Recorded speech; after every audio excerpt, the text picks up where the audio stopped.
आज ना हम खलील जिब्रान की एक बहुत ही कमाल की कहानी पर बात करने वाले हैं। एक ऐसी कहानी जो सच में सोचने पर मजबूर कर देती है। मतलब कैसे हमारी आंखें और हमारा दिमाग एक ही चीज को देखते हैं, लेकिन फिर भी दो बिल्कुल अलग दुनिया बना लेते हैं। और जानते हैं, ये कहानी सिर्फ एक यात्री की नहीं है, शायद ये हम सबकी कहानी है। तो चलिए यहीं से अपना सफर शुरू करते हैं एक बहुत ही गहरे सवाल के साथ। सवाल ये है कि सच है क्या? क्या वो सच है जो असल में हो रहा है, या वो जो हमारा दिमाग हमें यकीन दिला रहा है कि सच है? बस यही एक सवाल इस पूरी कहानी की जड़ है, इसकी बुनियाद है। तो कहानी शुरू होती है एक यात्री से। सोचिए, वो एक बिल्कुल अनजान देश में है, भाषा अलग, लोग अलग, सब कुछ पराया। और फिर वो एक बड़े से शानदार होटल के सामने आकर खड़ा हो जाता है। अंदर जश्न का माहौल है, खूब चहल पहल है। उसे देखकर ऐसा लगता है जैसे कोई शाही दावत चल रही हो। और उसे लगा ये तो एक खुला नहीं होता है। बस बिना एक पल सोचे वो उस जश्न मनाती भीड़ में शामिल हो जाता है। और देखिए, उसे बाकायदा बिठाया जाता है, उसके सामने थाली परोसी जाती है और वो बड़े मज़े से खाना खाता है। उसके दिमाग में तो बस यही चल रहा है कि ये सब मेहमान नवाजी है, सब मुफ्त है। लेकिन कहानी में मोड़ तब आता है जब खाना खत्म होता है।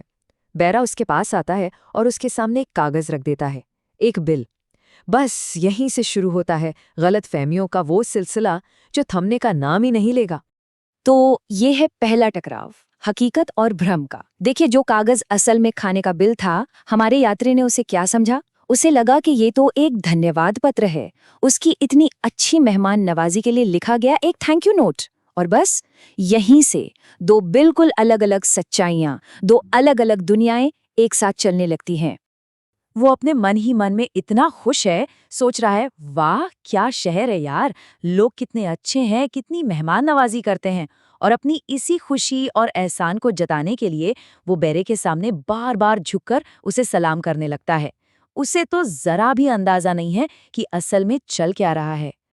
अब देखिए यहाँ से हालात कैसे बिगड़ना शुरू होते हैं। बैरा तो एकदम कंफ्यूज है। उसे समझ नहीं आ रहा कि ये आदमी पैसे क्यों नहीं दे रहा, बस झुके जा रहा है। उसे लगता है जरूर कुछ गड़बड़ है और वो सीधा जाकर अपने मैनेजर को बुला लाता है। और हमारे यात्री के लिए, उसके लिए तो ये सम्मान का अगला लेवल था। मतलब भ्रम की परतें और गहरी होती जा रही हैं।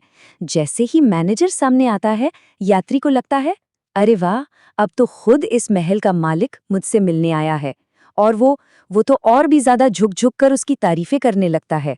और इस सब से कन्फ्यूजन सिर्फ बढ़ता ही जा रहा है। और बस यहाँ से चीजें बहुत तेजी से हाथ से निकल जाती हैं। मैनेजर को लगता है ये कोई धोखेबाज है और वो उसे पुलिस के हवाले कर देता है। लेकिन हमारे यात्री के लिए क्या? उसके लिए तो यह सम्मान और भी बढ़ गया। उसे लग रहा है कि शायद अब उसे सीधा सीधा बादशाह से मिलवाने ले जा रहे हैं। और जब उसे कोर्ट में मजिस्ट्रेट के सामने पेश किया जाता है तो वो उसी को बादशाह समझ लेता है। अब हम पहुंच गए हैं कहानी के क्लाइमैक्स पर, अदालत के अंदर। मजिस्ट्रेट बेचारा पूरी कोशिश कर रहा है कि आखिर मामला क्या है, लेकिन वो भाषा की दीवार इतनी बड़ी है कि कोई बात ही नहीं हो पा रही, कोई कम्युनिकेशन नहीं। पर अब उसे कुछ न कुछ फैसला तो सुनाना ही था। तो मजिस्ट्रेट अपना फैसला सुनाता है। वो कहता है, इस आदमी के गले में धोखेबाज की तख्ती डालकर इसे एक गधे पर बिठाओ और पूरे शहर में घुमाओ। इसका मकसद एकदम साफ था, पब्लिक में बेइज्जती करना, ताकि शहर में कोई और ऐसा करने की हिम्मत भी ना करे। ये एक सजा थी, एक वार्निंग।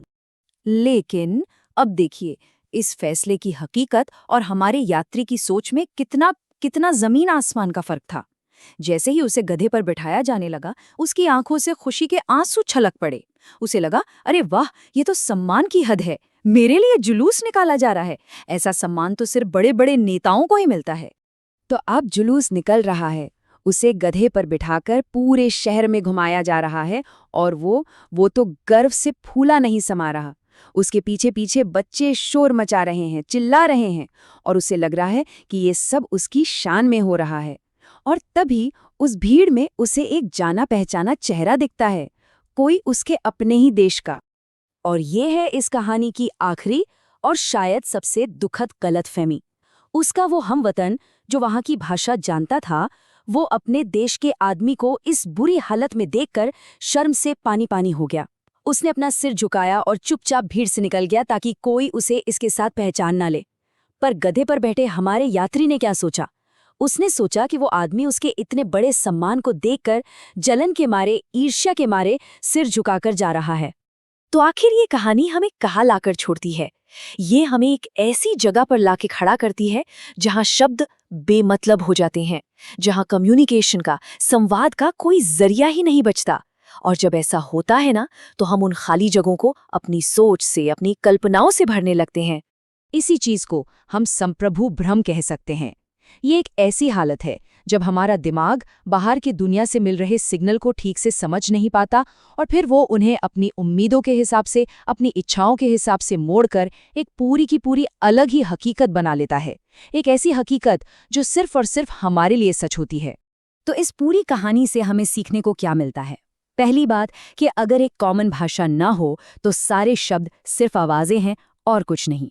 दूसरी कि हमारी इमोशनल रियलिटी इस बात पर निर्भर नहीं करती कि सच क्या है, बल्कि इस पर कि हम क्या समझ रहे हैं। और तीसरी, जब भी चीजें साफ नहीं होती तो हम अपनी उम्मीदों से उस खालीपन को भर देते हैं। और नतीजा एक ऐसी कहानी हो सकती है जिसका हकीकत से दूर दूर तक कोई लेना देना नहीं होता। और आखिर में ये कहानी हमारे सामने एक आईना रख जाती है और एक सवाल छोड़ जाती है। सवाल ये कि क्या हम सब भी अपनी अपनी जिंदगी में किसी न किसी ऐसे ही संप्रभु भ्रम में तो नहीं जी रहे? हमारी जो अपनी हकीकत है उसका कितना हिस्सा सच है और कितना बस हमारी बनाई हुई एक कहानी? ये एक सोचने वाली बात है ना?